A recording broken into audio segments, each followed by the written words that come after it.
Welcome to the Honeymoon Mindset podcast, discussing topics to give you tips and tools so you can choose to live your relationship with a honeymoon mindset. Here are your honeymoon mindset experts, James and Beth. Welcome to another episode of Honeymoon Mindset. Thank you for joining us today. I hope it's going well for you and your partner. Life is blooming, life is fun, but you're irritated with each other. You're fighting. You're getting on each other's nerves. Do you know how to fight effectively? Normally when we fight and argue, we raise voices. One of us gets a cold shoulder or shuts down. One of us starts blaming the other person. We get mad. We stomp off. We slam doors. Punch walls sometimes if we really get mad. We start making false accusations. What does this do? It does nothing for when we argue and fight. Nothing gets accomplished. It becomes a one-way, and you just give up. One of us just gives up, and the other one wins completely. That's not arguing. That's not fighting effectively. That's counterproductive. It puts a wedge between you, and it creates a lot more ground to make up later. And it doesn't resolve anything. And the one person who does get left in the cold or throws in the towel, just settles, what do they get? They get nothing. And when you do win, you feel great and proud and everything, but yet you feel bad too at the same token. You got your way. But how is that effective for your relationship? How does that help your honeymoon mindset?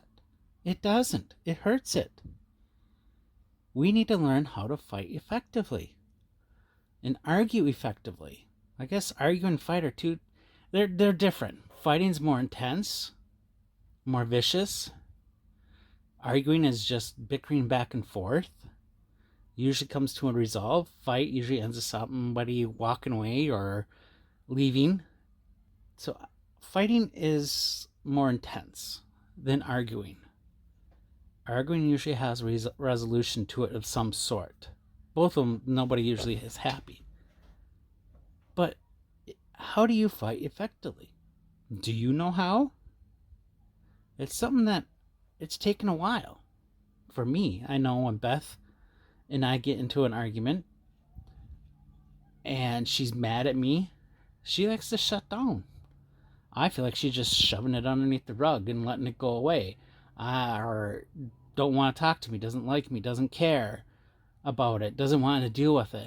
No, her being quiet is her way of dealing with it, but not me. Is that the way I was raised? Is that the way she was raised? Well, for a while there, that's the way it was with her first marriage. She had to deal with everything, and she had to figure it out. For me, the way I was raised, you deal with everything. You don't go to bed angry. You don't go to bed upset.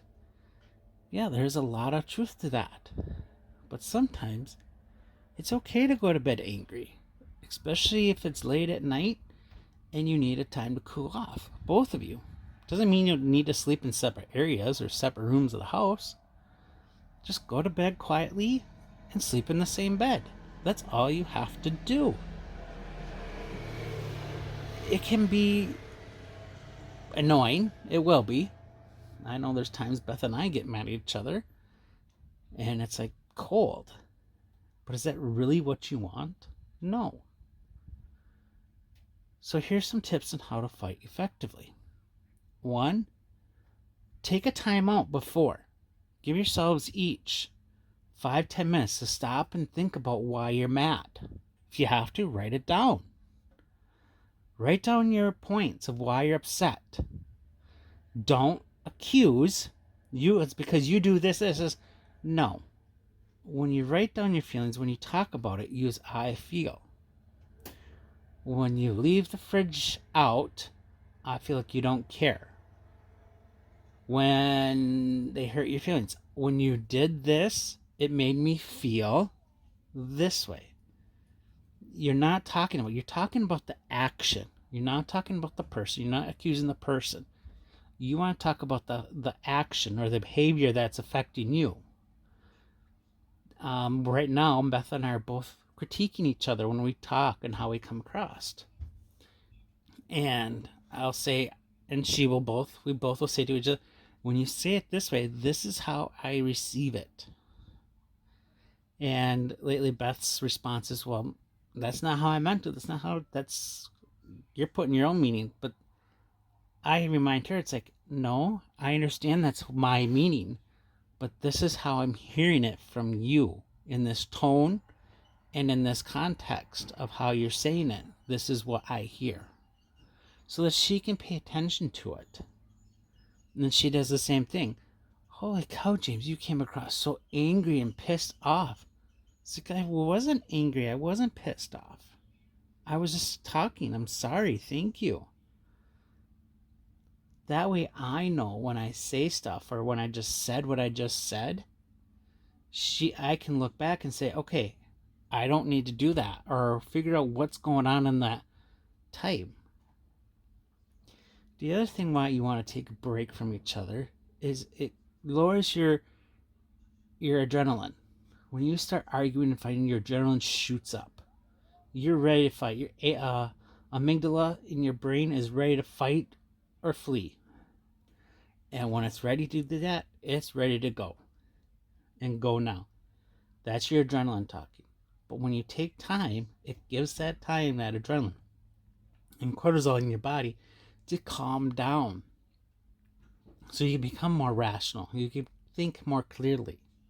And then you can focus on it. The other thing you might want to do is give yourselves time frames. We're going to talk about this for a half hour. We're going to talk calmly. We're not going to yell.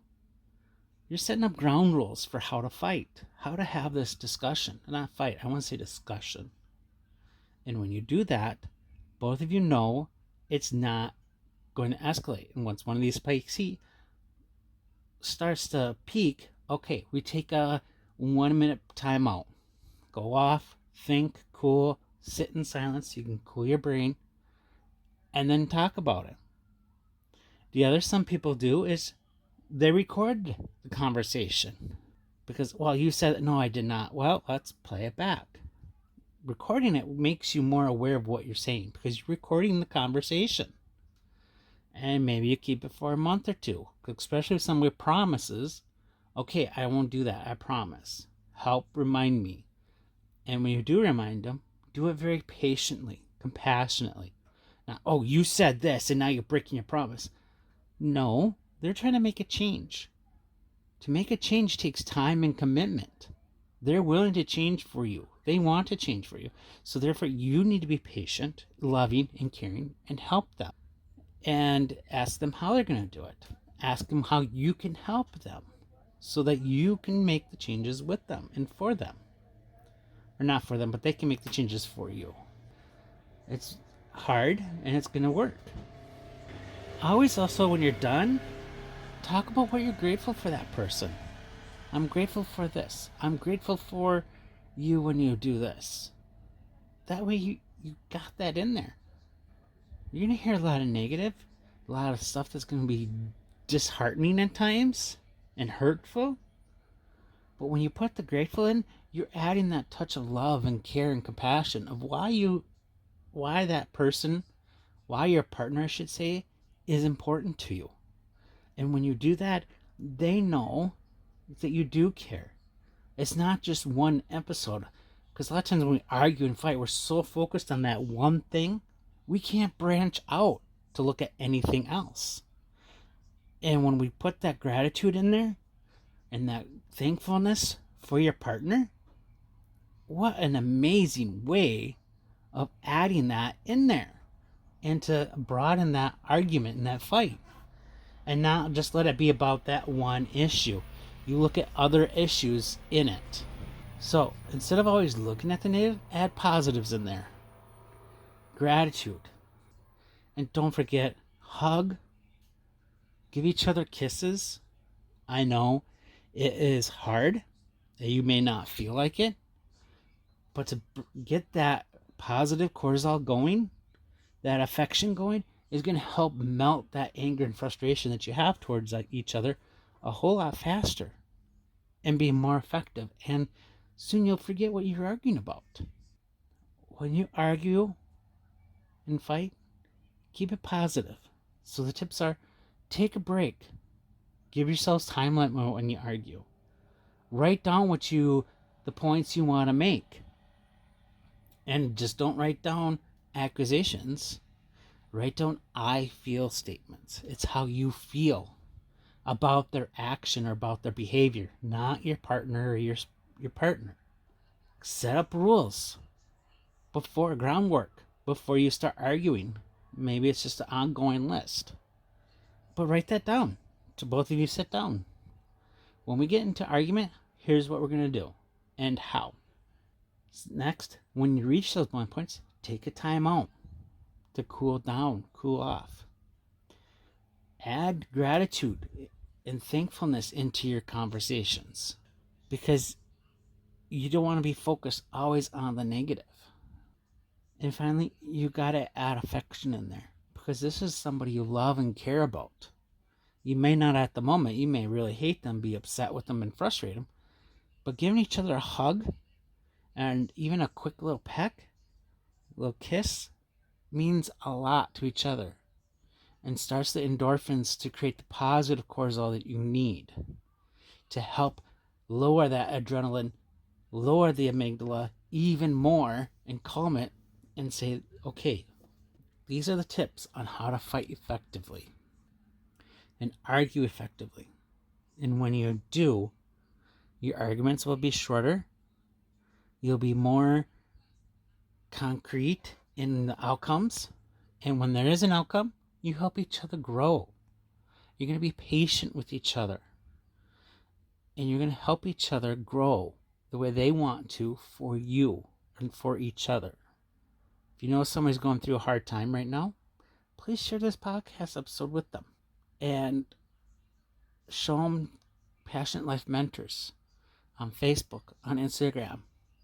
Show them the Honeymoon Mindset group on Facebook. Send us an email. We'll reach out to them and talk to them at james@passionateliferanch.com. james@passionateliferanch.com. Thank you for listening to this episode of Honeymoon Mindset. And tune in next week for another show. Have a great day. All right, bye.